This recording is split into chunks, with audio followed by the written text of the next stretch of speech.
Bonjour, je vous propose de revenir sur l'album La coccinelle mal lunée d'Éric Carle.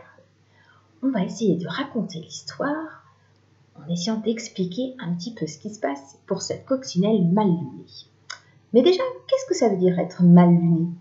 Mal luné, en fait, c'est quand on se réveille le matin et qu'on n'est pas de très bonne humeur, qu'on s'est levé du pied gauche, qu'on est ronchon, qu'on n'arrête pas de râler. Ça arrive des fois, il y a des matins, même vous, quand vous arrivez à l'école, vous n'êtes pas toujours bien luné. Alors cette coccinelle, elle est mal lunée, elle est ronchon, elle est de mauvaise humeur. Et elle va rencontrer tout au long de la journée plein d'animaux, avec qui d'ailleurs elle n'est pas très sympa. La première qu'elle rencontre, c'est une petite coccinelle qui, elle, est plutôt de bonne humeur.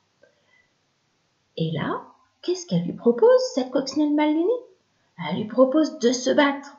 Et la coccinelle qui est de bonne humeur n'a même pas peur. Elle lui dit, écoute, si tu insistes, ok, on va se battre. Et la coccinelle mal lunée, finalement, elle n'a pas très envie de se battre. Alors, elle invente quelque chose pour éviter d'avoir à se battre avec la petite coccinelle. Et qu'est-ce qu'elle lui dit? Elle lui dit, bof, tu n'es pas assez grosse pour moi. Moi, j'ai besoin de me battre avec un animal plus gros. Et comme ça, elle évite de se battre. Et elle part à la recherche d'un autre animal. Vous vous souvenez qui elle rencontre ensuite? Elle rencontre la petite guêpe. Sauf que les guêpes, pour piquer les autres, ça a un dard. C'est comme une aiguille. Et ça fait très mal. Alors la coccinelle mal lunée, encore une fois, elle n'a pas très envie de se battre. Donc elle raconte la même histoire à la guêpe. Elle lui dit tu n'es pas assez grosse pour moi. Je vais aller chercher quelqu'un d'autre. Et ensuite, elle rencontre ce drôle d'insecte qui s'appelle le coléoptère. Et là, pareil, le coléoptère, il a des petites pinces comme ça.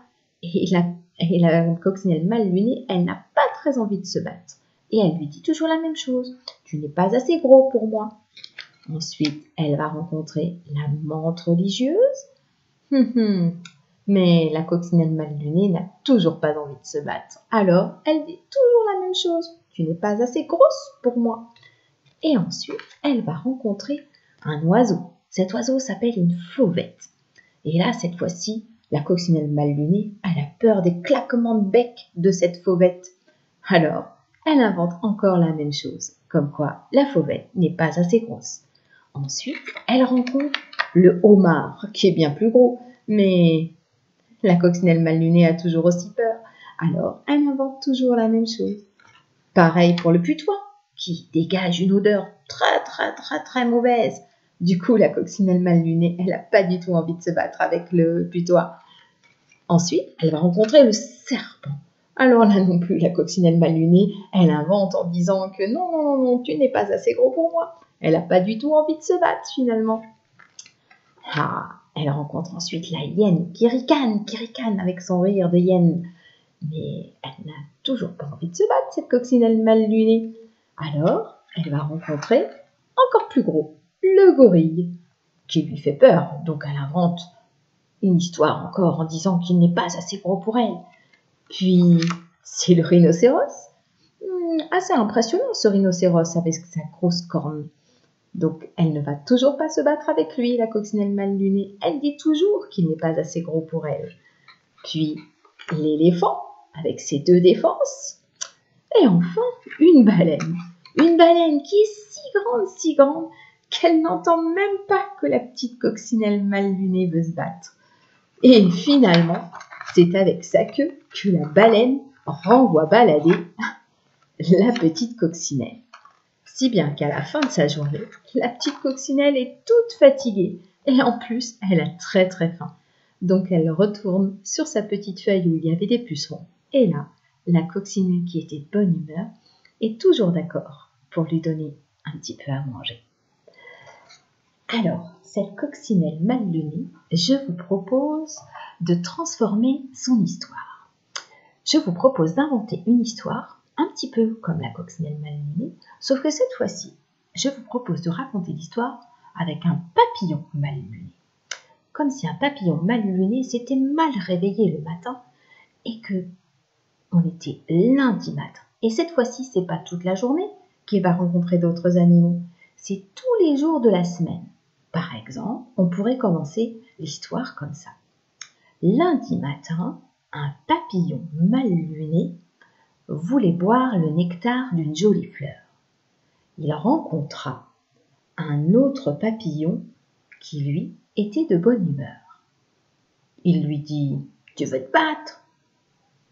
Le papillon de bonne humeur « Bah écoute, si tu insistes, pourquoi pas ?» Mais le papillon mal luné lui dit « Non, non, non, non, tu n'es pas assez gros pour moi. » Et il s'en va. Mardi, il rencontre, et puis là, vous allez inventer l'histoire avec d'autres animaux. Donc, vous pouvez inventer cette histoire avec les jours de la semaine. Lundi, mardi, mercredi, jeudi, vendredi, samedi et dimanche.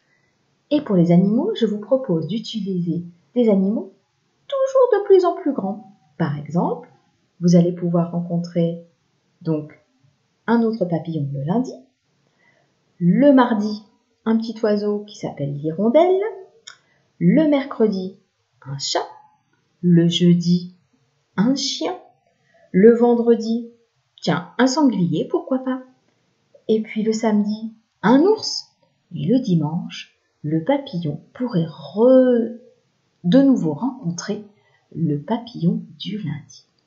Et voilà, à vous d'inventer votre histoire avec le papillon, les jours de la semaine et des animaux toujours de plus en plus gros.